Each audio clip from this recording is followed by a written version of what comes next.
بسم اللہ الرحمن الرحیم۔ السلام علیکم، welcome to S A teaching zone. آج کی ہماری یہ ویڈیو 10ویں کلاس کی کتاب نوائے اردو کا کر رہے ہیں ہم آج لیسن نمبر 4 سر سید کا بچپن۔ تو یہ سر سید کا بچپن ایک سوانح ہے جسے الطاف حسین حالی نے لکھا ہے۔ تو سوانح کے بارے میں بھی پیپر میں پوچھا جاتا ہے کہ سوانح کیا ہے۔ تو سوانح کے بارے میں بتاتی چلوں کہ سوانح میں کسی ایک شخص کی زندگی کے واقعات اور حالات یا شخصیت کی مختلف پہلوؤں کا بیان کیا جاتا ہے۔ سوانح نگار اپنے ہم اسروں کے سوانح بھی لکھ سکتا ہے اور تاریخی شخصیتوں کے سوانح بھی۔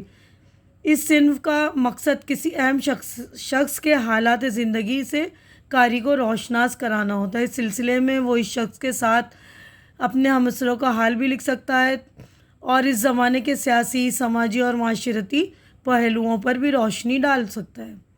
ہمارے یہاں مولانا حالی اور شبلی نعمانی نے سوانح نگاری کا سلسلہ شروع کیا۔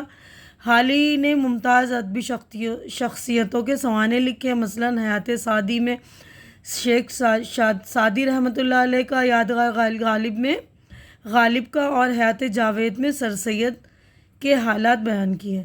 شبلی نعمانی نے سیرت النبی پر، سیرت النعمان غزالی نے المامون اور الفاروق جیسی سوانح کتابیں لکھی ہیں۔ شبلی نے سوانح نگاری کے ذریعے اسلاف کی علمی اور ادبی اور مذہبی زندگی کو مؤثر انداز میں پیش کیا ہے۔ تو سوانح کے بارے میں بھی آپ یاد کر لیں گے۔ تو یہ سوانح جو سر سید کا بچپن جو ہے الطاف حسین حالی نے لکھا، تو ان کے بارے میں بھی بتاتی چلوں۔ یہ الطاف حسین حالی جو ہے رائٹر ہے، سر سید کا جو ہے انہوں نے اس کے بارے میں جو لکھا ہے اس کے رائٹر ہیں۔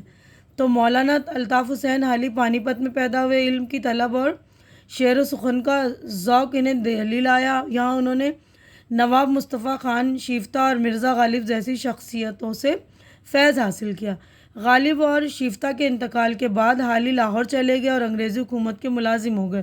لاہور میں محمد حسین آزاد کے ساتھ مل کر WG لائٹرز اور دوسرے انگریز افسران کے تعاون سے انہوں نے اردو میں جدید نظم کی بنیاد ڈالی۔ اردو کے سوانحی ادب میں حالی کی حیات سعدی 1886 میں، یادگار غالب 1897 میں اور حیات جاوید 1901 میں شائع ہوئیں۔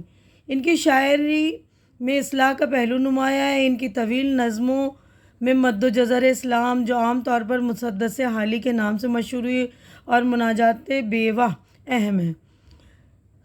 حالی کا مقدمہ شعر و شاعری اردو تنقید میں ایک تاریخی اہمیت رکھتا ہے۔ انہوں نے شاعری کے اخلاق اور اصلاحی پہلوؤں پر زور دیا اور اسی نقطۂ نظر سے اردو شاعری کا تنقیدی جائزہ لیا ہے۔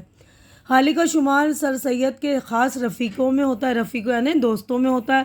سر سید کا بچپن مولانا حالی کی کتاب حیات جاوید سے ماخوذ ہے، یعنی حیات جاوید جو کتاب ہے اس سے لیا گیا ہے۔ تو میں یہ سبق کا خلاصہ پڑھ رہی ہوں، آپ لوگ اچھی طرح سے سن لیں گے۔ سر سید کا بچپن خلاصہ ہے: الطاف حسین حالی نے سر سید احمد خان کی زندگی پر ایک کتاب حیات جاوید لکھی ہے۔ یہ مضمون اسی سے لیا گیا ہے۔ اس مضمون میں حالی نے سر سید کے بچپن کے حالات لکھے ہیں۔ سر سید نے جس خاندان میں آنکھ کھولی، اپنے ماں باپ اور بزرگوں کی اچھی عادتیں، خصلتیں انہی ورثے میں ملیں۔ سر سید کے پیدا ہونے سے پہلے ان کی بہن صفیۃ النساء اور ان کے بھائی سید محمد خان پیدا ہو چکے تھے۔ سید محمد خان کے پیدا ہونے پر ان کے گھر میں بہت خوشی ہوئی، کیونکہ سر سید جسمانی صحت کے اعتبار سے بہت تندرست تھے۔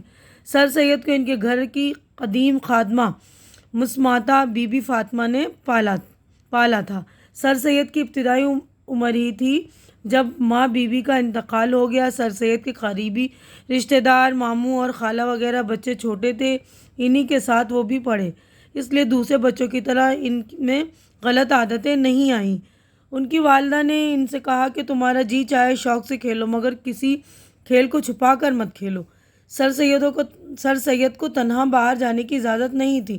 سر سید کے نانا قریب ہی گھر میں رہتے تھے۔ وہ صبح کا کھانا اندر زنان خانے میں کھاتے اور بچوں کی تربیت کرتے کہ کس طرح کھانا کھانا ہے، کیسے کپڑے پہننے ہیں۔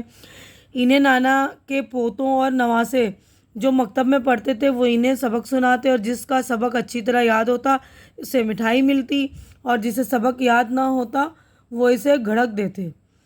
سر سید اور ان کے بڑے بھائی نے والد سے تیرنا سیکھا اور ماموں سے تیر اندازی سیکھی۔ مغل بادشاہ اکبر شاہ ہر سال تاریخ جلوس کے جشن پر درباریوں اور دوسرے لوگوں کو خلعت وغیرہ سے نوازتے تھے۔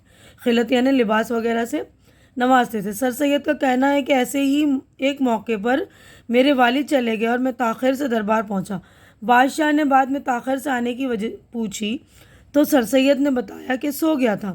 بادشاہ اس جواب پر مسکرائے، فرمایا کہ بہت سویرے اٹھا کرو، اور جواہرات کی معمولی رقمیں اپنے ہاتھ سے پہنائی۔ دہلی میں حضرت شاہ غلام علی مشہور صوفی بزرگ نے سر سید کی بسم اللہ پڑھائی۔ گھر پر قرآن پاک مکمل کر کے وہ مکتب میں پڑھے، اور انہوں نے مولوی حمید الدین سے فارسی اور عربی کی کتابیں پڑھیں۔ اپنے ماموں سے ریاضی کا علم حاصل کیا۔ بعد میں انہیں مطالعے کا شوق پیدا ہوا، یعنی پڑھائی کا، اور دہلی میں جو اہل علم اور فارسی داں میں نامور تھے، جیسے صاحبائی، غالب اور آزردہ وغیرہ، ان سے ملنے کا اور علمی مجلسوں میں بیٹھنے کا اکثر موقع ملتا رہا۔ تو یہیں تک ہمارا دیکھیے خلاصہ ہو گیا مکمل۔ اب ہم آگے بڑھتے ہیں۔ مشکل الفاظ، اس کے معنی۔ تو الفاظ ہے، اس کے معنی: ناظرین، ناظر کی جمع دیکھنے والا۔ نشو و نما، ترقی، بڑھوتری۔ طبع، جس کی طبیعت میں ابج ہو۔ قوا، قوت یا صلاحیت مراد ہے۔ اجلاف، جلف کی جمع نچلے طبقے کے لوگ۔ سربرآوردہ، معزز، ذمہ دار۔ تقصیر، کوتاہی، قصور، غلطی۔ الا ماشاء اللہ، مگر چاہا اللہ نے، مراد کبھی کبھی۔ قرآن ناظرہ پڑھنا، ناظرہ قرآن شریف دیکھ کر پڑھنا۔ بسم اللہ اس تقریب کا نام جس میں بچوں کو قرآن پڑھانے کی ابتدا کی جاتی ہے، اللہ کے نام سے شروع۔ اقرا سے معلم یعلم، قرآن مجید کی سورہ علق کی ابتدائی 5 آیتیں، قرآن مجید کی یہ آیتیں سب سے پہلے نازل ہوئی تھیں۔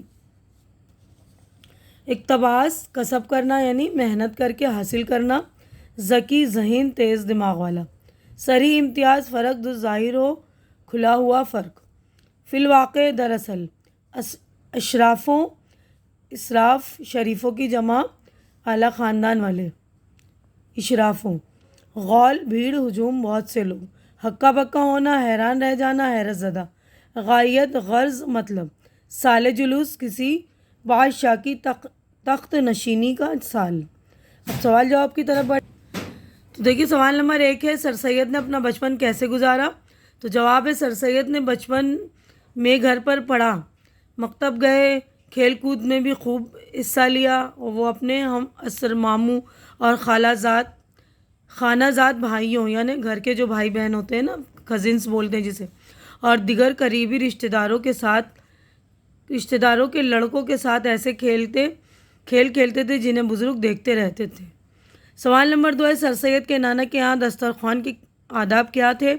جواب، سر سید کے نانا کے یہاں صبح کے وقت ایک چوڑا چکلا دسترخوان بچھتا تھا۔ بیٹے، بیٹیاں، پوتے، پوتیاں، نواسے، نواسیاں سبھی اس دسترخوان پر کھانا کھاتے۔ نانا صاحب ہر ایک کی پسند کی چیز چمچے میں لے کر اپنے ہاتھ سے رکابی میں ڈال دیتے۔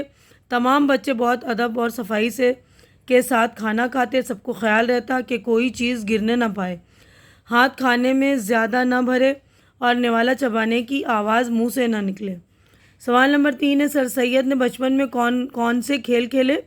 جواب ہے، بچپن میں سر سید اکثر گیند، بلہ، کبڈی، گڑیاں، آنکھ مچولی، چیل چلو وغیرہ کھیل کھیلتے تھے۔ اگرچہ گیڑیاں کھیلنے کو اشراف معیوب سمجھتے تھے، یعنی عیب سمجھتے تھے، عیب جانتے تھے، مگر سر سید کے بزرگوں نے اجازت دے رکھی تھی کہ آپس میں سب بھائی مل کر گیڑیاں کھیل سکتے ہو۔ سوال نمبر 4 ہے، سر سید کو گاؤں میں جا کر رہنا کیوں پسند تھا؟ تو جواب دیکھیے۔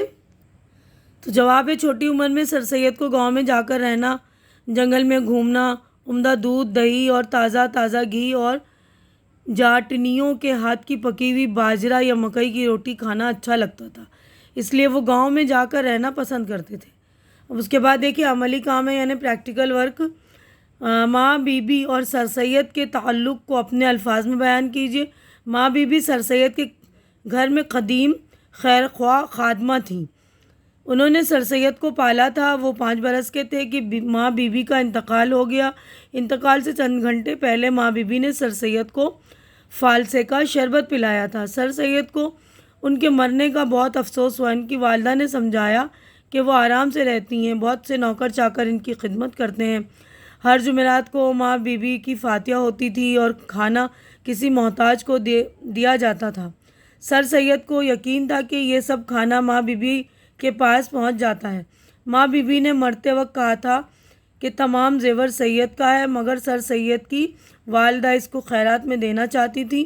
ایک دن انہوں نے سر سید سے پوچھا کہ اگر تم کہو تو یہ کہنا ماں بی بی کے پاس بھیج دوں؟ سر سید نے کہا ہاں۔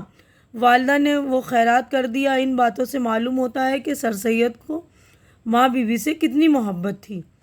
اب نیکسٹ کویشچن ہے، مضمون میں جن کتابوں کے نام آئے ہیں انہیں اپنی کاپی میں لکھیے۔ کریمن، خالق باری، آمد نامہ، گلستان، بوستان، تحریر عقلیدس کتابوں کے نام آئے ہیں جن کا ذکر اس مضمون میں ہوا ہے۔ تو یہیں پر ہمارا پورا چیپٹر کمپلیٹ ہو گیا۔ امید ہے کہ جو کچھ آپ لوگوں کو یہ بتایا ہے اس بک میں تو اچھی طرح سے سمجھ میں آ گیا ہوگا۔ میری ویڈیو بھی آپ لوگوں کو اچھی لگ رہی ہوگی، اچھی لگ رہی تو اسے لائک کیجیے، شیئر کیجیے زیادہ سے زیادہ، تاکہ آپ کی فرینڈز جو دوست وغیرہ ان کی ہیلپ ہو سکے، اور میرے چینل کو سبسکرائب کر کے میری بھی ہیلپ کیجیے۔ ہماری اگلی ملاقات انشاءاللہ نیکسٹ چیپٹر میں ہوگی۔ تب تک کے لیے آپ لوگ اپنا خیال رکھیے، مجھے دعاؤں میں یاد رکھیے۔ اللہ حافظ۔